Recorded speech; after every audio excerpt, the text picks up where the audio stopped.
Bwana, mwaka 2025 unaonekana kuwa mwaka wa neema kinoma kwa msanii Konde Boy, lakini pia kwa msanii Abigail Chams waweza kufungua mwaka kwa moja ya hiti ambayo inaitwa Mei 2. Inafanya vizuri kwenye digital platforms zote za kusambazia muziki au so bana. Bana, ngoma yake Harmonize Furaha pia inafanya vizuri pia kwenye digital platforms za kusambazia muziki duniani.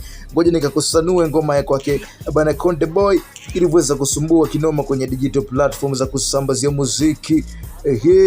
Nafasi ya huko kwenye upande wa YouTube iko nafasi ya kwanza inaitwa Mei 2, Abigail Chams ikiwa na Konde Boy. Nafasi ya pili ni Furaha, yuko Harmonize ngoma yake mwenyewe.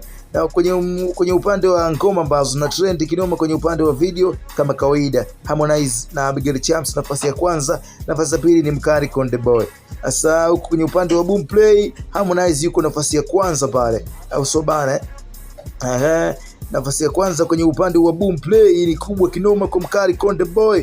Bana, kila sehemu amezidi kutawala kuweza kuvunja kinoma noma. Nafasi ya kwanza kwenye mtandao wa Boomplay, lakini nafasi ya kwanza bana kwenye weekly top songs bana, ngoma ambazo zimeweza kutafutwa zaidi ni Harmonize na Abigail Chams kama kawaida yao kwa upande wa Tanzania. Lakini kwenye upande wa trending song bana, Harmonize yuko nafasi ya kwanza pale kama kawaida yake.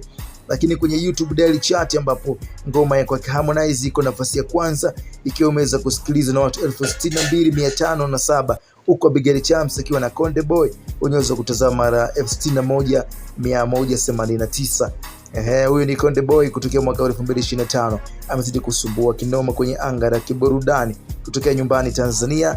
Bana, kitu gani ambacho nakikubali zaidi kutokea kwa wawili hao? Komenti yako ni muhimu zaidi.